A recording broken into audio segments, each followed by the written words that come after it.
Welcome students, this is Dr. Harsha Arora, Assistant Professor of Mathematics, Government College Jhansi। आज हम advance calculus को शुरू करने जा रहे हैं और एडवांस कैलकुलस में जो आज हम टॉपिक शुरू करेंगे that is continuous function. Limit और कंटिन्यूटी ऑलरेडी हम फर्स्ट ईयर कैलकुलस में पढ़ चुके हैं, लेकिन जैसे कि हमें अभी पता है कि हम एडवांस कैलकुलस स्टडी करेंगे तो लिमिट और कंटिन्यूटी के भी हम एडवांस टॉपिक्स को ही स्टडी करेंगे। लिमिट और कंटिन्यूटी सिर्फ कैलकुलस का बेस ही नहीं बल्कि हमारे पास जितने भी मैथमेटिक्स के टॉपिक्स हैं कहीं ना कहीं लिमिट और कंटिन्यूटी के कॉन्सेप्ट के ऊपर बेस्ड होते हैं। हो सकता है कि कुछ डेफिनेशन हमारे पास लिमिट और कंटिन्यूटी की ऐसी हों जो अर्ली स्टूडेंट्स के लिए चैलेंजेस हों, but mathematics is itself a challenge और हमें उस चैलेंज को एक्सेप्ट करने के लिए हमेशा रेडी होना चाहिए, तभी हम उसकी ब्यूटी को फील कर सकते हैं। तो अब बीइंग ए मैथमेटिक्स स्टूडेंट्स हमें इस चैलेंज को एक्सेप्ट करेंगे और इस लिमिट और कंटिन्यूटी की डेफिनेशन को इंट्यूटिव अप्रोच से लेते हुए हम प्रिसाइज डेफिनेशन तक आज उसको एक क्विक रिवीजन देंगे सो दैट जो आने वाला चैप्टर है हमारा कंटिन्यूस फंक्शन उसका एक बेस तैयार कर सके और उस बेस के साथ ही हम उसको अंडरस्टैंड कर सकते हैं अच्छे तरह से। तो हम लिमिट की डेफिनेशन को आज स्टडी करेंगे from intuitive approach to the precise definition. Actually intuitive approach और प्रिसाइज डेफिनेशन क्या है? हमारे पास प्रिसाइज डेफिनेशन जो आज हम कहते हैं कि एप्सिलॉन डेल्टा डेफिनेशन है वो लेट 19th सेंचुरी में मैथमेटिशियंस द्वारा इंट्रोड्यूस की गई थी। उससे पहले जो डेफिनेशन मैथमेटिशियंस यूज करते थे ऐसा नहीं था कि लिमिट का कॉन्सेप्ट ही लेट 19th सेंचुरी में आया, बट उससे पहले भी लिमिट कंटिन्यूटी के कॉन्सेप्ट स्टडी किए जाते थे, बट वो इंट्यूटिव अप्रोच से स्टडी किए जाते थे either bye constructing a table और बाय ड्राइंग ए ग्राफ और समथिंग एल्स। बट जो प्रिसाइज डेफिनेशन आई वो हमारे पास लेट 19th सेंचुरी में ही मैथमेटिशियंस द्वारा इंट्रोड्यूस की गई। तो अब हम अपनी जर्नी भी इंट्यूटिव अप्रोच से शुरू करेंगे और उसको प्रिसाइज डेफिनेशन तक लेके जाएंगे। लिमिट और कंटिन्यूटी का कंसेप्ट जो हम मेनली स्टडी करते हैं वो किसको स्टडी करने के लिए करते हैं? हम रेट ऑफ चेंज को। फॉर एग्जांपल वेलोसिटी का कंसेप्ट, वेलोसिटी क्या है हमारे पास? Rate of change of displacement, acceleration, this is rate of change of velocity. इस तरह के जो कॉन्सेप्ट्स हैं हमारे पास वो लिमिट की कॉन्सेप्ट के साथ ही इंट्रोड्यूस किए गए। तो अब हमारे पास इन सभी चीजों को अगर हमें स्टडी करना है तो डेफिनेटली हमें लिमिट की डेफिनेशन को एक इंट्यूटिव अप्रोच से स्टार्ट करके हम उसको प्रिसाइज एप्सिलॉन डेल्टा डेफिनेशन तक लेके जाएंगे और इसको प्रॉपरली अंडरस्टैंड करेंगे क्योंकि ये एसेंशियल है कैलकुलस की स्टडी के लिए। तो इसको हम इग्नोर नहीं कर सकते, इस डेफिनेशन को हम पूरे अच्छे तरह से अंडरस्टैंड करेंगे और उसको हम आने वाले चैप्टर में भी उसका बेस तैयार करेंगे। तो अब मैं अपना कैमरा फोकस करूंगी सिर्फ और सिर्फ ब्लैक बोर्ड पर so that font is clearly visible to the all the audience. तो सबसे पहले हम लिमिट के कॉन्सेप्ट्स के ऊपर आ रहे हैं। तो लिमिट हमारे पास है क्या? ये नोटेशन हमने ऑलरेडी देखी हुई है। Limit x tends to a fx is equal to l। What does it mean? अब उसकी डेफिनेशन, एक लेमन की डेफिनेशन क्या होगी, एक फिजिकल इंटरप्रिटेशन क्या होगी इसकी, पहले हम वो स्टडी करेंगे और उसके बाद हम उसको प्रिसाइज डेफिनेशन के ऊपर प्रोग्रेस करेंगे। तो let fx be a function. सबसे पहले fx एक हमारा फंक्शन गिवन है which is defined on an open interval, जो ओपन इंटरवल के ऊपर डिफाइन होगा। और ओपन इंटरवल क्या होगा? जो a को कंटेन कर रहा होगा। fx is a function which is defined on an open interval, कि मिनिमम उसका जो डोमेन है वो एक ओपन इंटरवल होना जरूरी है। उस ओपन इंटरवल में जिस पॉइंट के ऊपर हम लिमिट की बात कर रहे हैं उस पॉइंट को कंटेन करना भी लिमिट फंक्शन ओपन इंटरवल को जरूरी है। It may be possible that fx is not defined at a point itself, but the fx should be defined at all values of x in the open interval containing a, with the possible exception, हो सकता है कि हमारा जो function है वो a के ऊपर खुद डिफाइन ना हो। This is the definition of limit, कि हमारे पास a को हम छोड़ सकते हैं हमारी डेफिनेशन की x अप्रोचेस टू a। तो अप्रोच करने वाला पॉइंट से a should not be the point of may और may not be the point of the domain, कि a पॉइंट ऑफ डोमेन हो भी ना, ऐसा भी पॉसिबल है। और let l be a real number. l हमारा रियल नंबर है जिसको हमारा फंक्शन अप्रोच कर रहा है, क्योंकि अभी हम रियल नंबर ही फंक्शन को स्टडी कर रहे हैं, रियल वैल्यूड फंक्शन को स्टडी कर रहे हैं। This need not be a real number, otherwise जब हम कॉम्प्लेक्स एनालिसिस स्टडी करेंगे या मेट्रिक स्पेसिस स्टडी करेंगे that need not be the real number. In fact that may be any number of the metric space. लेकिन अभी फिलहाल क्योंकि हम real number, real valued function को ही स्टडी कर रहे हैं तो l हमारे पास real number. If for all values of the function F X, हमारी डेफिनेशन अब शुरू हो रही है, if all values of the function F X की सारी वैल्यूज एल को अप्रोच कर जाए, if for all values of the function fx approaches the real number of L as the value of x not equal to a approach the number a, that means when as x approaches to a its image fx approaches to L, तो उसकी image जो है वो L को approach कर जाए, then we say limit of fx as x approaches to a is L, तब हमारे पास फंक्शन की लिमिट जो होगी जब x a को अप्रोच कर रहा है तो एफ एक्स किसको अप्रोच कर रहा है, एल को अप्रोच कर रहा है। More clearly more in the limit definition we can say as X gets closer to a, X a के क्लोजर जाएगा तो उसकी इमेज जो है वो किसके क्लोज जानी चाहिए, एल के क्लोज जानी चाहिए। और नोटेशन जो होगी वो हमारी, this is the notation of limit, limit x tends to a f x is equal to l. This is the thing, very important thing to be kept in mind while doing the limit continuity concept. We can make fx as closer to L. हमें पता है कि fx close जाएगा L के, लेकिन हम fx को कितना ही क्लोज लेके जा सकते हैं by choosing x sufficiently close to A. तो हम fx को L के क्लोज लेके जा सकते हैं as close as we want by choosing x sufficiently close to A. तो हमारे पास this is the intuitive definition of the limit concept, but क्योंकि हमारे पास अब इसको हम इंट्यूटिव डेफिनेशन को ही आगे फर्दर हमने प्रोग्रेस करनी है किस पर, एप्सिलॉन डेल्टा डेफिनेशन पर।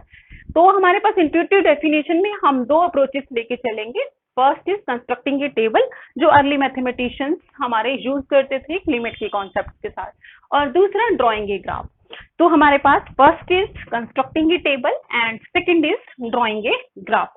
तो इंट्यूटिव अप्रोच का जो पहला पार्ट है, कंस्ट्रक्टिंग ए टेबल से हम लिमिट को कैसे जज कर सकते हैं किसी फंक्शन की लिमिट को।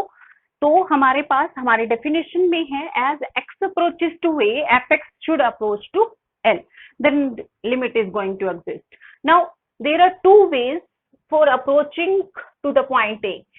क्योंकि हम रियल लाइन में बात कर रहे हैं तो रियल लाइन में दो रास्ते हैं ए के पास जाने के लिए, either from the left side और from the right side. This is from the right side of a and this is from the left side of a. अगर मुझे अप्रोच कर रहा है ए को इस साइड से या इस साइड से, तो हमारे पास एफ एक्स की वैल्यू जो है वो एल को अप्रोच करनी चाहिए। यहाँ जो पॉइंट होंगे वो अगर ए के क्लोज जा रहे हैं तो ए से small times bigger and this is little lesser than a.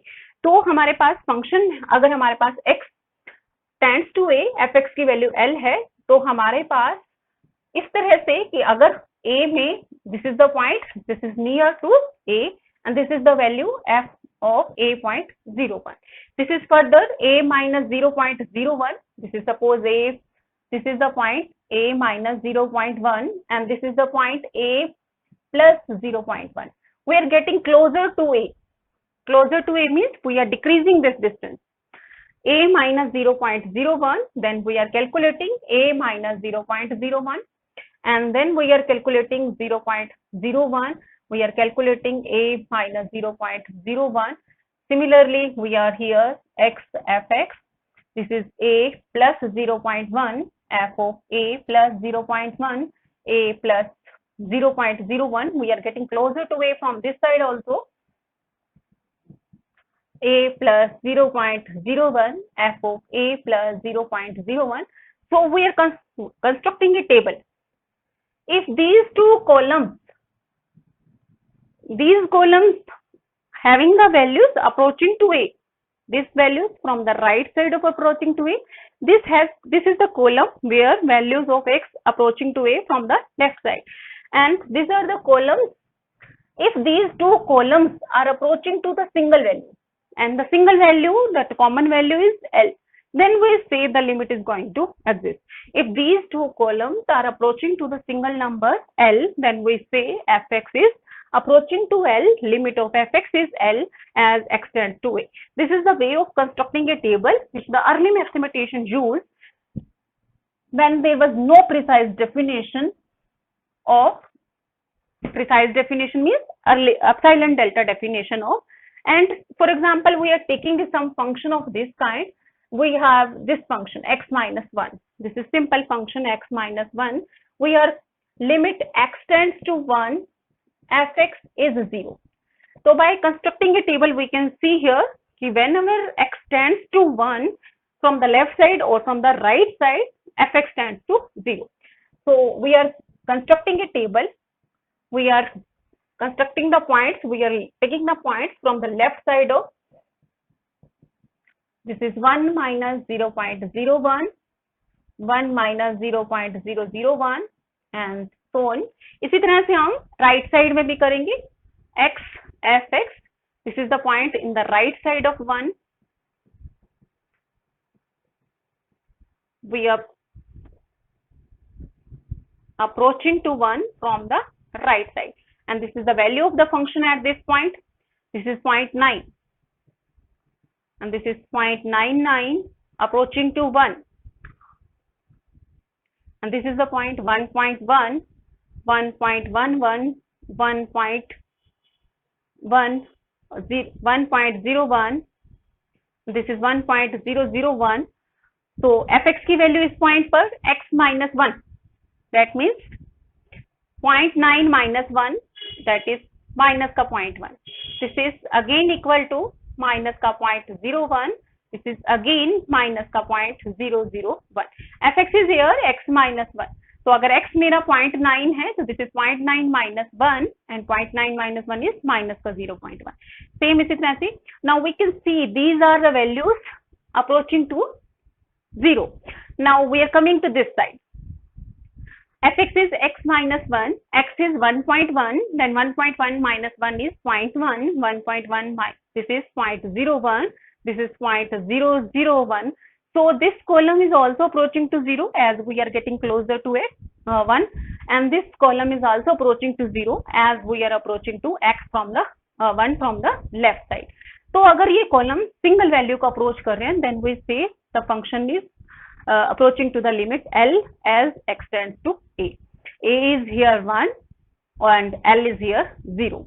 तो अगर हमारे पास ऐसा पॉसिबल हो सकता था कि मेरा ये कॉलम तो किसी और को टेंड करे, किसी और लिमिट को, और ये कॉलम किसी और लिमिट को टेंड करे, देन वी से the limit does not exist. This value जब ये अप्रोच कर रहे हैं किसी एक वैल्यू को, तो वो हम कहते हैं कि limit x tends to 1 minus, ये जो कॉलम है limit x tends to 1 minus fx, it means left side of the limit, and this is the limit x tends to 1 plus fx. तो अगर ये दोनों वैल्यूज सेम आ रही हैं तब हम कहते हैं कि लिमिट जो है वो एग्जिस्ट कर रही है. अगर ये दोनों वैल्यूज डिफरेंट आ गई then limit does not exist. हो सकता है कि यही जो हमारे पास ये जो पॉइंट्स है किसी सिंगल पॉइंट के पास पहुंच ही ना रही हो, किसी सिंगल लिमिट के पास ही ना पहुंच रही हो, दिस डज नॉट एग्जिस्ट. तो अगर यही एग्जिस्ट नहीं कर रहा तब भी हम कहेंगे कि लिमिट डज नॉट एग्जिस्ट. तो हमारे पास लिमिट एग्जिस्ट कब करेगी? जब मेरे पास लेफ्ट साइड से अप्रोच करें हम ए को, राइट साइड से अप्रोच करें ए को, और एफ एक्स की वैल्यू दोनों ही तरह से एल को अप्रोच करें. तो this is was the way of constructing the table. Second method जो हम करने जा रहे हैं बाय ड्रॉइंग ए ग्राफ. तो इसका हम ग्राफ ड्रॉ करेंगे. This is straight line graph. तो 2 पॉइंट्स चाहिए स्ट्रेट लाइन को ड्रॉ करने के लिए. तो सिंपल हम कोई भी पॉइंट लेंगे, एक्स की वैल्यू 0 ले लेंगे तो वाई आ जाएगा मेरा -1. This is -1. एक्स की वैल्यू 0 लोगे तो वाई की वैल्यू 0 लोगे, दैट मीन्स एफ एक्स की वैल्यू 0 लोगे तो हमारा एक्स आ जाएगा 1. तो ये जो मेरी स्ट्रेट लाइन बनी है, this is the straight line of straight line x -1. अब यहां से जैसा मेरा x 1 को अप्रोच करेगा, 1 को अप्रोच करने के बाद this is the point x is equal to 1. तो अब इस पॉइंट यहां से भी अप्रोच कर सकता है प्लस यहां से भी अप्रोच कर सकता है. तो जैसे जैसे हमारे पास अप्रोच करेगा फ्रॉम दिस साइड और फ्रॉम दिस साइड, तो मेरे जो हमारे जो हाइट है वो किसके पास पहुंच रही है? 0 के पास पहुंच रही है. तो this is the way to intuitive approach by drawing a graph. Next अब हम मूव कर रहे हैं अपनी प्रिसाइज डेफिनेशन के ऊपर. We are coming to the precise definition. What is the precise definition or epsilon delta definition? This is the definition we are using nowadays. है क्या हमारे पास definition? अब हमारे जो डेफिनेशन है काफी चैलेंजिंग है, और लेकिन ये चैलेंजिंग इसलिए है कि अभी अर्ली कैलकुलस स्टूडेंट्स के लिए चैलेंजिंग हो सकती है, लेकिन जैसे ही हम इसको प्रॉपर अंडरस्टैंडिंग से इसको करेंगे, this is very easy to understand. F x हमारे पास कोई भी फंक्शन है which is defined for all x not equal to a over an open interval containing a के ऊपर डिफाइन हो ना डिफाइन हो, we don't have to bother about that, but we have to bother कि a के neighbouring में या ए को कंटेन करने वाले ओपन इंटरवल में डिफाइंड होना चाहिए।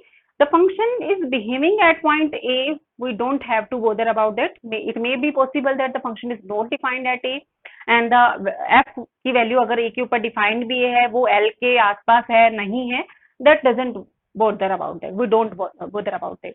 Let L be a real number, then limit x tends to A, fx is L. This is the हमारी नोटेशन जो इसकी definition, if for every epsilon greater than zero, तो हमारी डेफिनेशन अब शुरू हो रही है। If for every epsilon greater than zero there exist a delta greater than zero. Every लिया है हमने एप्सिलॉन के साथ, दैट मींस यूनिवर्सल क्वांटिफायर है ये, कि कोई भी एप्सिलॉन हो एक कॉरस्पॉन्डिंगली डेल्टा एग्जिस्ट करेगा।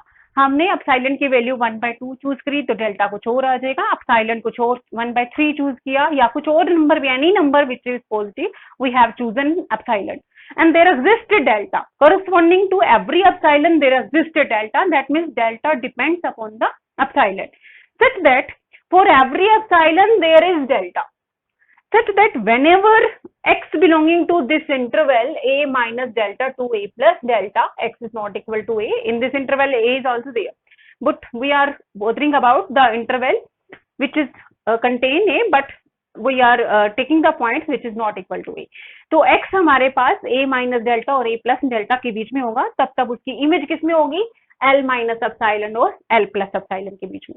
अब इस डेफिनेशन को आप देखने वक्त एकदम बहुत चैलेंजिंग सी लग रही है, हम इसको ब्रेक करेंगे। हमारी डेफिनेशन के 4 पार्ट हैं। तो first part is for every epsilon greater than zero. हमने एप्सिलॉन क्यों चूज किया, we are forming a neighbourhood of l minus epsilon and l plus epsilon.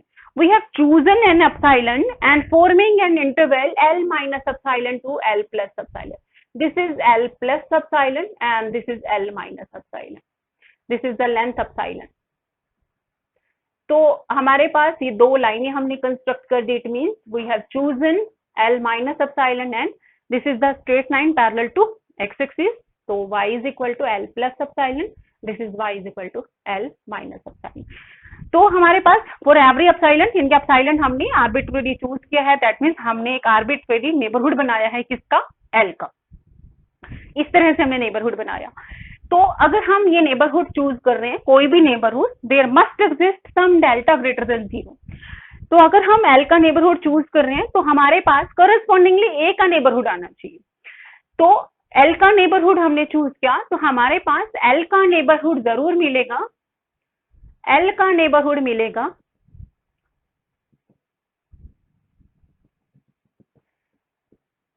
ये डेल्टा हमारे पास बराबर सा नहीं दिख रहा, तो हम इसमें से जो मिनिमम होगा वहां तक हम लेके चल पड़ेंगे कि दिस साइड और दिस साइड हमारे पास सेम होना चाहिए। तो मैंने यहां से ले लिया, this is a minus delta line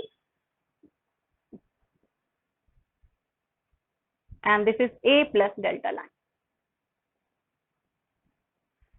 तो हमारे पास दिस डिस्टेंस इज डेल्टा। तो हमारे पास हुआ क्या कि जब हम L का नेबरहुड चूज करेंगे एप्सिलॉन डिस्टेंस का, तो हमारे पास corresponding to every epsilon we have some delta greater than zero, कि हमारे पास whenever x belongs to a minus a plus delta, कि जब जब x इसमें होगा तो हमारे पास फंक्शन किस में होगा, fx किस में होगा, L माइनस एप्सिलॉन और L प्लस एप्सिलॉन के बीच में। कि हमारे पास जब जब x इसमें है तो फंक्शन ग्राफ जो होगा वो L माइनस एप्सिलॉन और L प्लस एप्सिलॉन के बीच में होना चाहिए। तो हमें दिख रहा है कि हमारा ये जो ग्राफ का पोर्शन है वो किसके कॉरस्पॉन्डिंग है, x माइनस, ये जो पोर्शन है ग्राफ का, this was the portion of the graph which is corresponding to the point x belonging to a minus delta to a plus delta. तो वो इन दो स्ट्रेट लाइंस के बीच में होना चाहिए, वो हमें दिख भी रहा है, this is the a minus delta और a प्लस डेल्टा के बीच में जो पॉइंट का जो ग्राफ है वो किसके बीच में आ रहा है, L माइनस एप्सिलॉन और L प्लस एप्सिलॉन के बीच में। हालांकि ये ग्राफ भी हमारा L माइनस एप्सिलॉन और L प्लस एप्सिलॉन के बीच में आ रहा है, but we have to choose in same length interval. हाल तो मैं ये भी ले सकती थी, हमारे पास whenever x belonging to this interval we have graph of this in L minus epsilon and L plus epsilon. But we have to take equal distance from both sides of A. So we have taken this is delta. So whenever x belongs to A minus delta to A plus delta, we have fx belonging to L minus epsilon and L plus epsilon. This is the precise definition of the limit. तो अब हम इसका एक example करते हैं. तो अब हम एक सिंपल एग्जाम्पल से इस डेफिनेशन को समझते हैं. Suppose we have 2x plus 1. तो limit x tends to 1 we shall prove fx is equal to 3. तो हमारा जो a का रोल प्ले कर रहा है दैट इज 1 और जो हमारा l का रोल प्ले कर रहा है दैट इज 3. तो हमारा 3 जो है वो l का रोल प्ले कर रहा है और 1 जो है वो a का रोल प्ले कर रहा है. तो हमारी डेफिनेशन एप्सिलॉन हम चूज करेंगे. Epsilon greater than 0 be given. अब हमारी जो डेफिनेशन थी कि हमने we shall obtained a delta greater than 0 such that whenever x belonging to a minus delta to a plus delta, x is not equal to a, then fx should belong to L minus epsilon and L plus epsilon. तो इस statement को हम बजाय इस तरह से लिखें, हम मॉडुलस फॉर्म में लिखेंगे. तो हमारे पास है क्या इस डेफिनेशन को. अब हमारे पास रियल लाइन में जब भी कोई दो पॉइंट्स का डिस्टेंस लेते हो तो वो मॉडुलस से लिया जाता है. ए और बी का अगर मुझे डिस्टेंस लेना है then it is given by a minus b. तो अब इसी स्टेटमेंट को हम दोबारा से अगर देखें, x is less than a plus delta and greater than a minus delta. तो x belonging to a minus delta to a plus delta interval का मतलब x is less than a plus delta and greater than a minus delta. That means x minus a is less than delta and greater than minus delta. That means modulus of x minus a is less than delta. That means अगर कोई point इस interval में belong कर रहा है that means उसका distance जो है वो a से लेस देन डेल्टा. मैंने अभी कहा कि रियल लाइन में जब हम डिस्टेंस देते हैं तो वो डिफरेंस का मॉडुलस लेती है. तो अब x का a से डिस्टेंस क्या हो गया, लेस देन डेल्टा. सेम इसी तरह से जब हम इसको एक्सपैंड करेंगे, fx is less then l plus epsilon and greater then l minus epsilon. This means fx minus l is less than epsilon greater than minus epsilon. That means fx minus l is less than epsilon. That means distance of fx and l is less than epsilon. तो it means हमारे पास कोई भी point domain का इस तरह से है कि जिसका डिस्टेंस अगर a से लेस देन डेल्टा की दूरी पर है तो उसकी इमेज का डिस्टेंस l से एप्सिलॉन दूरी पर होगा. तो हमारे पास डेफिनेशन ऑफ लिमिट इस तरह से भी है. अब हमारे पास इस चीज का meaning x is not equal to a. अगर ये पॉइंट कंसाइड कर रही है, दोनों एक दूसरे के ऊपर आ गए तो डिस्टेंस मेरा 0 हो जाएगा. लेकिन अगर ये पॉइंट अलग अलग है, कंसाइड नहीं कर रहे, तो मेरा डिस्टेंस जो है स्ट्रिक्टली ग्रेटर देन 0 है. तो मेरा जो है x is not equal to a, it means ये जो डिस्टेंस है that is strictly greater than 0. तो हमारी डेफिनेशन अब क्या बनी लिमिट की, for a given epsilon greater than 0, therefore every epsilon greater than 0 there must exist some delta greater than 0 such that whenever x is such that having distance from a is less than epsilon, then its image distance from L is less than epsilon. तो हमारी definition ये आ गई. तो अब हमारी definition को हम इस तरह से ही लेके चलेंगे. हमने प्रूव करने this is limit x tends to 1 fx is 3. तो हमने एप्सिलॉन कोई भी आर्बिट्रेरी चूज किया, एवरी एप्सिलॉन है तो हमने आर्बिट्रेरी चूज किया. डेल्टा मेरा असेंशियल क्वांटिफायर है, एग्जिस्ट करना चाहिए. This is essential for the limit to be exist. We shall obtain the delta greater than 0 such that whenever x minus a is less than delta, then fx minus l is less than epsilon. तो जो चीज हमें निकालनी है उसको हम consider करके चलेंगे. Consider fx minus l. Here fx is 2x plus 1 and l is 3. This would become 2x plus 2, 2x minus 2 and then 2 times x minus 1. We would simplify this quantity when we उस step तक simplify करनी है जब तक हमें x minus ए आता हुआ नहीं दिखता है. तो हमने इसको x माइनस ए तक लाए हैं हम सिंप्लीफाई करके. अब हम लिख सकते हैं now fx minus l is less than epsilon whenever this quantity is less than epsilon, because these two are same. Whenever 2x minus 1 is less than epsilon, that means whenever x minus 1 is less than epsilon by 2 and is not greater than 0, that means x is not equal to 1. तो अब हमारे पास delta का role किसने play कर दिया? Epsilon bye 2 ने. तो अगर मेरा x माइनस ए लेस देन डेल्टा है, दैट मीन्स एप्सिलॉन बाय 2 है, तब मेरा एफ एक्स माइनस एल क्या होगा? Less than epsilon. तो ये हमारी एप्सिलॉन डेल्टा की डेफिनेशन से हमने मैथमेटिकली एक्सप्रेशन, अलजेब्राइक एक्सप्रेशन को हमने अलजेब्राइक वे में इसको हमने किया है. यहां से तुम्हें दिख रहा है कि मेरा जो डेल्टा है वो डिपेंडिंग अपॉन एप्सिलॉन है. कि अगर मैं हमारे पास एप्सिलॉन को मैं छोटा कर दूं, थोड़ा सा हमने डिक्रीज कर दिया, that means we are taking these two parallel lines.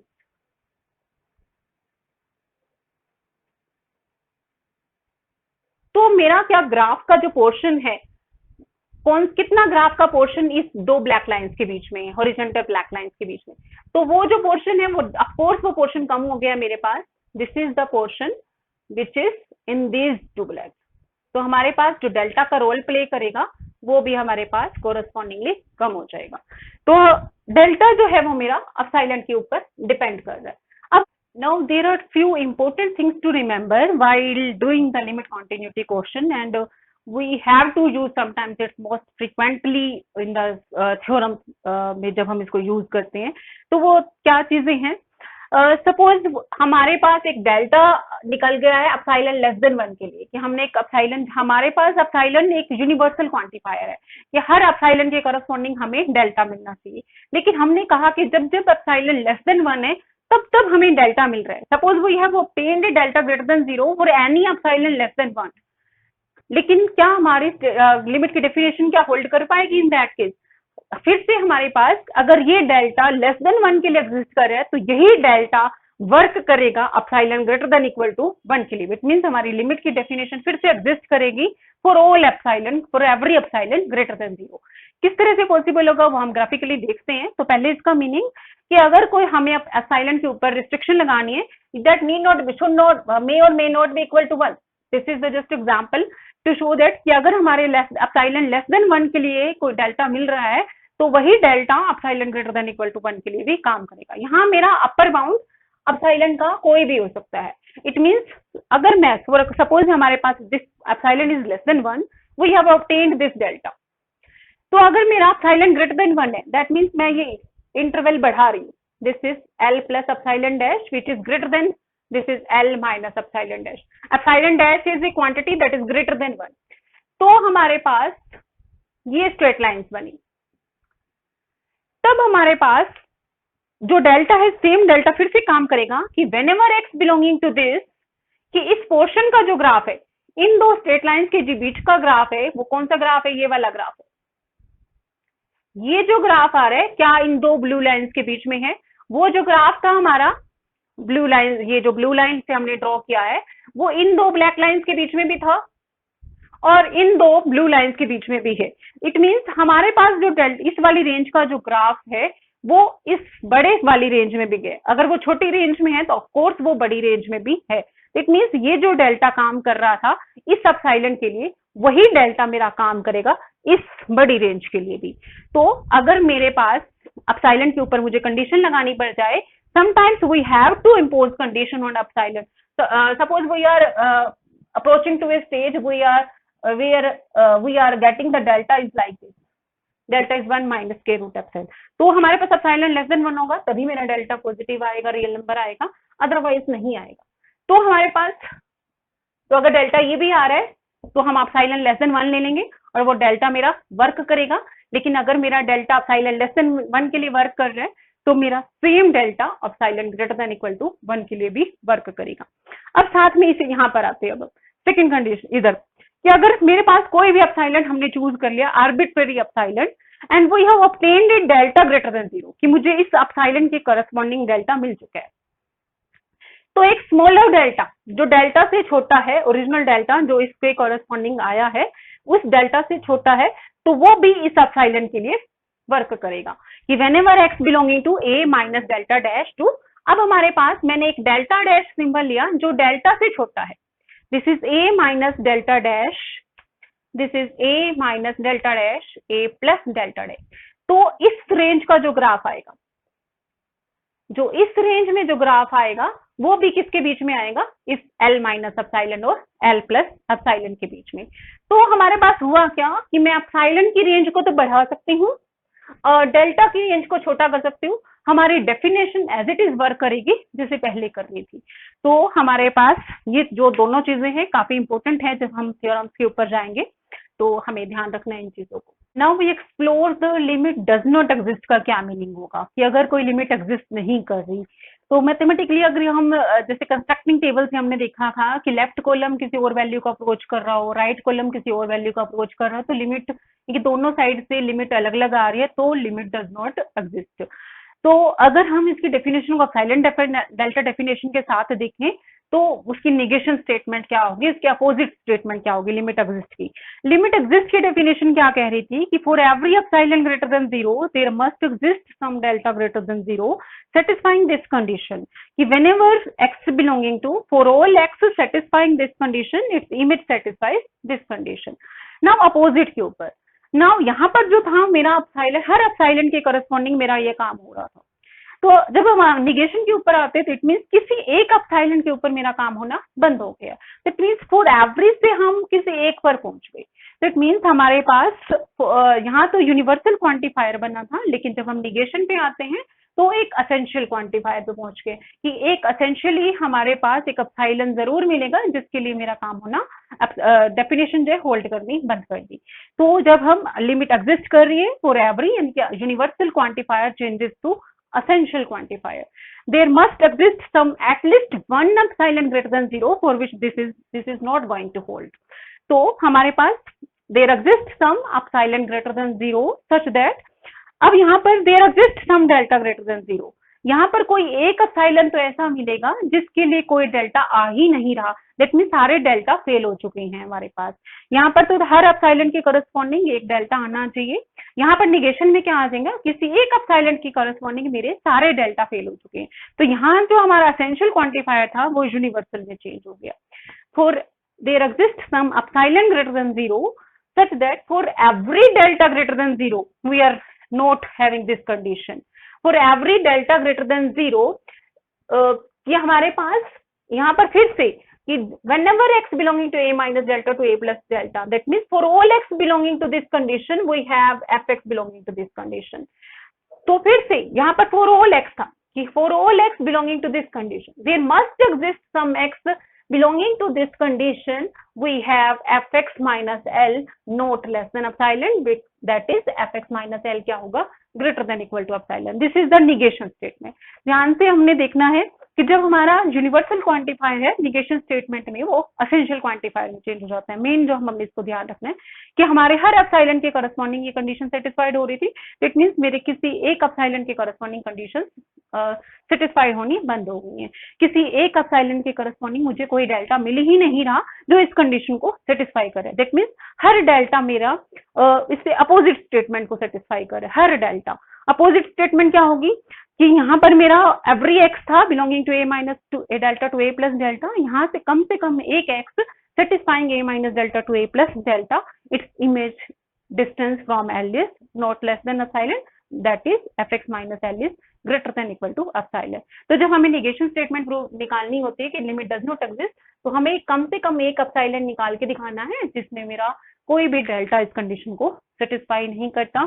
ये फॉर एवरी डेल्टा हमारे पास एक ना एक एक्स ऐसा मिल जाएगा जहां पर एक्स तो बिलोंग करेगा मेरा a minus delta to a plus delta, but उसकी इमेज का जो डिस्टेंस होगा कि हमारे पास ये ग्राफ है, सपोज कि मेरे पास एक तो मिलेगा एप्सिलॉन, कम से कम एक एप्सिलॉन जरूर मिलेगा कि, और एक हमारे पास कोई भी डेल्टा उसके लिए पूरी रेंज में कोई भी डेल्टा कि एक्स तो किस में बिलोंग कर रहा है, ए minus delta to a plus delta के बीच में बिलोंग कर रहा है, बट उसकी इमेज जो है वो एल माइनस एप्सिलॉन और एल प्लस एप्सिलॉन के बीच में बिलोंग नहीं करती।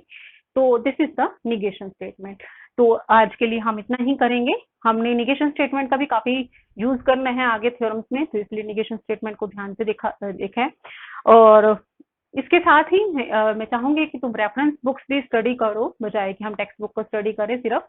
तो रेफरेंस बुक्स के लिए अब मैं जो बेस्ट सोर्स है वो ओपन लाइब्रेरी सोर्स है, दैट इज LibreText.org। यहाँ पर हमारे पास सभी बुक्स जो काफी अच्छी कैलकुलस की बुक्स है, एनालिसिस की बुक्स हैं अवेलेबल हैं, और कंट्रीब्यूटेड बुक्स अवेलेबल हैं जो सिलेबस के करस्पॉन्डिंगली दूसरी फॉरेन यूनिवर्सिटीज की, अब्रॉड की यूनिवर्सिटीज की बनाई हुई कंट्रीब्यूटेड है, कि जिनको भी किसी बुक के किसी चैप्टर में कुछ कमी दिखी तो उन्होंने उस चैप्टर को एडिट कर दिया, मॉडिफाई कर दिया उस चैप्टर को अपने ही अकॉर्डिंग, अपनी ही आसान लैंग्वेज में, जो स्टूडेंट्स अंडरस्टैंड कर सके। तो कंट्रीब्यूटेड बुक्स हैं इसके अंदर, ये ओरिजिनल बुक्स का एडिटेड वर्जन है, तो इजिली अवेलेबल है, डाउनलोडेड वर्जन में अवेलेबल है, प्रिंटेड वर्जन में भी अवेलेबल है। तो तुम चाहो तो इसको एक्सप्लोर करो। और सबसे पहले अगर मैं कहूंगी तो तुम इस बुक को जरूर देखो, जेम्स स्टीवर्ट की बुक है हमारे पास, essential calculus. This is essential calculus by James Stewart. तो इसका कंट्रीब्यूटेड वर्जन भी अवेलेबल है library.text.org पर, तो जरूर इसको एक्सप्लोर करोगे। तो आज के लिए हम यही स्टॉप कर रहे हैं, कल हम कंटिन्यूअस फंक्शन का टॉपिक